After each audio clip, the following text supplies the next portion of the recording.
Right, I'm back. I do apologise for the interruption. First world problems of the electricity meter cutting off, I'm hoping that these chaps on the International Space Station that can tickle some flames into finding an ulterior method of powering my home, Keep tickling those flames, lads. I'm sick of having to put 20 quid in the meter and being interrupted when I'm ripping the piss out yous. Okay, sort it out. Yous are no advancing anything up there. It's a fucking joke. Fucking electricity meters and all that. Fucking hell, man. Right. Hopefully I'm back to where I was. Let me just sort myself out here. I'll wait my cup of tea. Right. Where are we? What did we miss? So we'll just come back a wee tad here.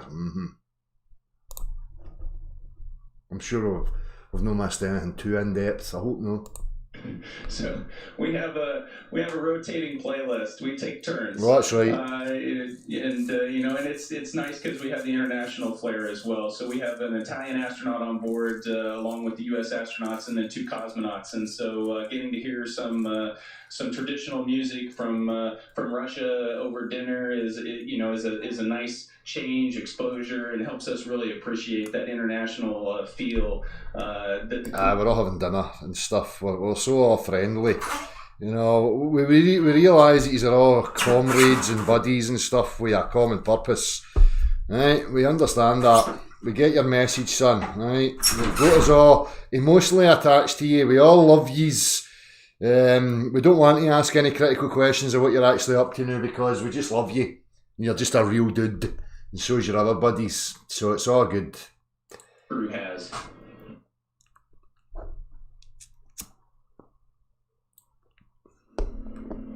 Yes, but every now and then I'm sure someone's going, I wish Nick wouldn't play that country and western anymore. More relatable material. Yeah, we can all relate. It's like that in the workplace, just like any other workplace, except we're not floating about. There's that, and to have me stop telling my bad dad jokes. Oh, yeah, more relatable stuff. We all tell bad dad jokes. We're all cheesy fuckers. Aye, we're all as cheesy as this cock rash.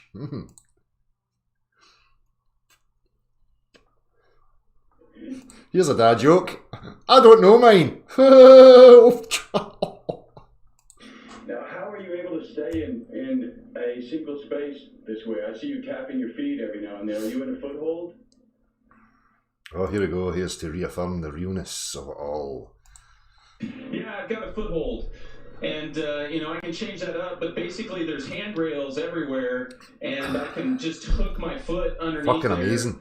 And we should all be convinced. It's one of the unique, you talked about challenges for the body being up here. This is one of those unique adaptations. The calluses on my feet have basically have gone away because I don't walk on the bottoms of my feet.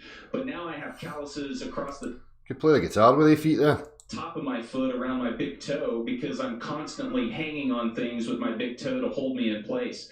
One of those... Yeah, you're hanging on things all right, son. But it's no calluses on your toes. You get calluses on your ball sack.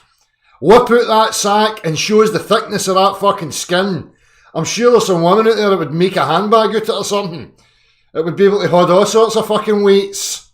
Strange things that you don't really think about on the ground, and then you get up here and it's like, wow, the body is this amazing, constantly evolving thing, and space changes everything. But does it? How's that? Just vagueness again.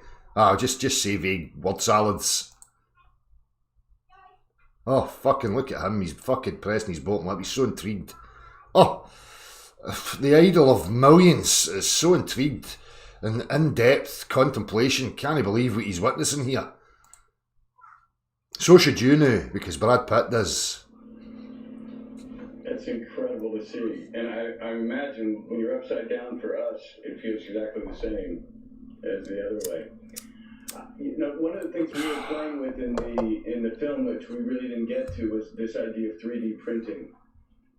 We were going to this idea that everything would be 3D printed on location, and I understand you all have already adopted some of that, yes? Yeah, absolutely. I'm still waiting. Is any of this got any significance to any of your lives? Does it advance us in any way? Are they working towards freeing us all from the slave jobs, this idiotic monetary system that we all perpetuate by doing things that we absolutely detest? The majority of people are fucking miserable. There's no real infrastructure. There's nothing for your children. Go and take a look outside. Go have a look. And tell me what you see in regards to anything that advances or helps your children or you in any way, shape or form. You will find diddly squat. Unless, of course, you think advancement means shopping malls. We've had several experiments up here. So some of the experiments we're doing here are technology demonstrations to prove out a concept that we hope to apply as we go back to... That's just all vague crap as well. Concepts that we hoped... What are you talking about, mate? Apply to what? Go back to the moon and We don't give a fuck about you kidding on you're going to the moon. There's shit happening down here that needs sorted out. And so things like tools and simple things that might be easy to print on demand when you need them so that you don't have to launch every conceivable option. We can print some fucking spanners. We'll print some plastic spanners so that we can fix the ISS when it's got a leak. With you when you're going on that long trip to the moon or that extremely long trip to Mars. The super duper plastic stuff for Krypton again. It doesn't melt or get brittle when it gets freezing cold. It's amazing stuff. You can just take some stock with you, some feedstock, and then just throw that in the printer and then print out what you need. So we've done those things and we continue to experiment with those. One of the more interesting ideas behind 3D printing that we just wrapped up an experiment session with was 3D printing organs. And so we had cardiac muscle and veins, and there was a ink printer that we loaded in the... Aye, very good, mate. You up there filming Terminator 6? What the fuck are you talking about? You're fucking printing lungs and fucking organs and all that. Inks, if you will, into the printer and watched it try to print out samples of tissue. Fuck off.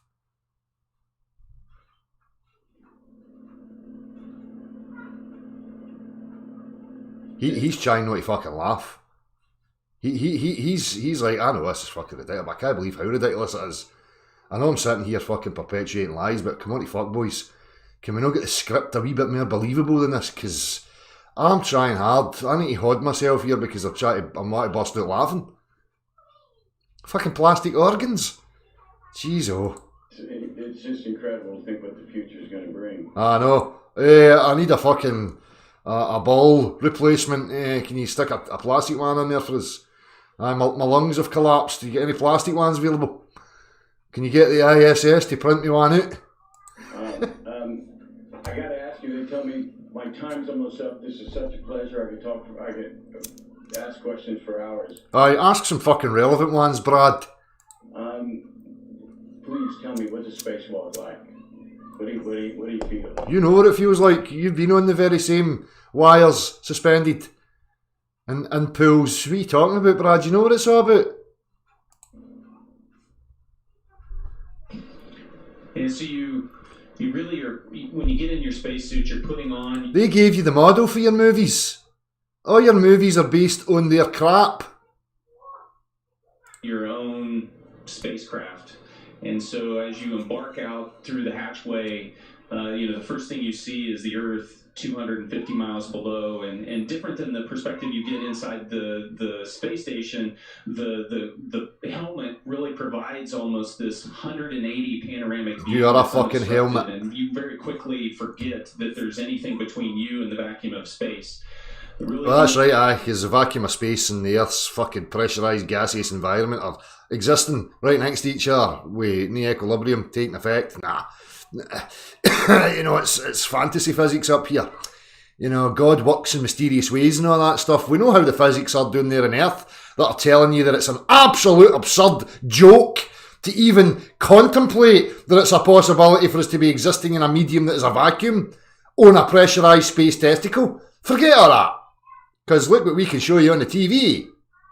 The only noise you hear is the quiet hum of the ventilation system blowing fresh air behind your head to support. That's your life support system, and then you find yourself going to work, working with the team on the ground and being focused on the task. But there are these. Listen again at the empty, vague statements. You know, working with the team on the ground for your task, and there's no specifics ever. Right, because they've no got any specifics. This is just all illusory. It's all NLP subtleties to keep you under the hypnotic trance state of believing that these cretinous morons are up to something real. It's bollocks. Total and utter bollocks. Special moments. I can remember one from my last EVA where I was out on the very front of the space station, and it was getting ready to pack up a bag. And I've got 2 watches on because that makes them super intelligent. If you see somebody with 2 watches, they're not a freaky geek or anything like that. No. If you're on the ISS, it makes you super intelligent. Come back inside, and I looked up, and there was just the Earth, the curve of the Earth, and terrain coming underneath me. The curve of the Earth, get that in there, the curve that's not really there, that nobody ever experiences, that's contrary to any of your direct experience. Well, we'll just say it's there. And the only place you're ever going to witness it is on your TV screen, because it doesn't exist in reality. No. But fuck that. We're only here to perpetuate the industry, guys. We need your spondylux. We need you to keep believing in the fantasy. So cough up. Aye. Just like our other pals out there. They're telling you about Jesus and Allahs and all that. They all need your spondylux as well. Because it's all real. And I could feel the speed of the station. You know, we're going 17,000 miles per hour through space, and it could feel the speed of that as I'm riding on the front, just looking out over everything in front of us. How are you feeling the speed of that if you're in a frictionless environment, Sniffer? Eh? How are you feeling anything? A bit of wind in your visor? Eh? If you go to take up the wee fucking wipes that I take when I'm out on the motorbike so that I can wipe all the bugs off. And it's just the emotions that just wash over you, or hard emotions and stuffs. It's real. It's so emotional and arduous, and it's dead real to describe.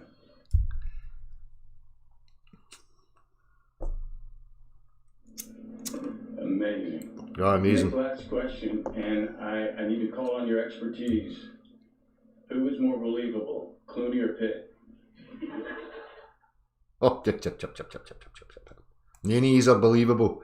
These are all actors and very shite at it. You were, absolutely. Oh.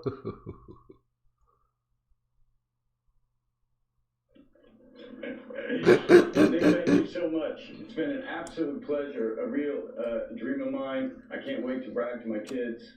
Oh, I can't wait to go and fucking reaffirm the brainwashing to my children. It's all real, kids. Daddy spoke to the man on the TV screen. Yes, he's really there. It's all real. Trust me. And thank you for taking time out of your busy schedule to speak with me and to watch our film. And all my respect to what you guys are doing up there. I owe you respect because it keeps people like me earning gazillions at the bewilderment of the masses. Idol worshipping and all the fucking idiotic states of mind they could possibly be in that disempower them, that stifle them, that oppress them. Thanks for that, guys. Yeah, we're all one big fucking team and it's wonderful. Hey, let's perpetuate it forever and ever if we can. But people like me are not going to let you. Well, thank you again. Here we go. This is where you need to pay close attention because this is what it's all about. What you do and what you're able to do through storytelling to inspire the next generation. What you're able to do in order to reaffirm the narrative in people's imagination, especially children, is priceless to us because it keeps our fake industry running. Our gazillions and squillions of pounds keep rolling in thanks to people like you. Good on you, Brad. Big bonus coming your way, son. Is so critical to the success of our programs in the future. Hear it? Yes, so fantasy movies are so critical The reason they're so critical is, just as I've said, it keeps reaffirming in the minds of the masses, the bewildered, that it's real. And that way they're attached to it. They're unsuspecting. It's just reaffirming it even more in their consciousness. You know, my generation, you know, I am not going to be the person that steps foot on Mars. Nobody is. Nobody's gone to Mars, cockroach. And you fucking know it, sonny boy. Because you're on the ground. Hanging about in wires and all that stuff. But the children that are watching your movies, those young adults that are watching your movies, are the ones that are going to be inspired to achieve great things. Yes, and there it is. They're not going to be inspired. A fake inspiration. A false story. An existential baseline that is not true. That is going to send them spiralling into bewilderment and confusion so that they are malleable and will accept the bullshit, idiotic structure that we call civilization and society and live a whole life like that so that we can have the upper hand and live a life of Riley. So thanks again, Brad, for inspiring and warping the perceptions of the unsuspecting masses. You're invaluable to us. And it's the power of those dreams that you inspire that is going to propel us successfully into the future. So thank you very much. So there you go. It's a marketing campaign.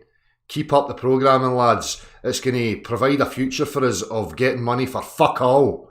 Well, people starve and live in all sorts of fucking, you know, horrible situations. But fuck that, because we need to maintain what we have. Much.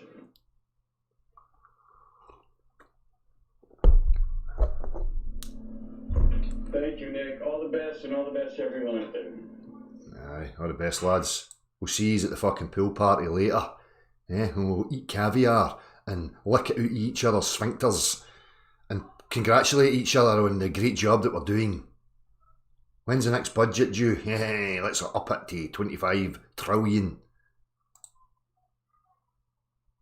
Bye, fucking idiots. I just read your mind. Shut up. I agree, bro. Sometime. Shut up. So there you go, people. The perpetuation programme is in full swing. Brad Pitt is now involved. What can I say?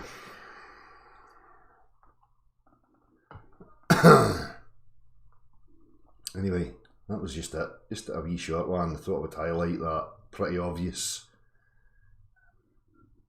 Take your kids to see the movie. Reaffirm it. Keep up the brainwashing. Makes you a good person.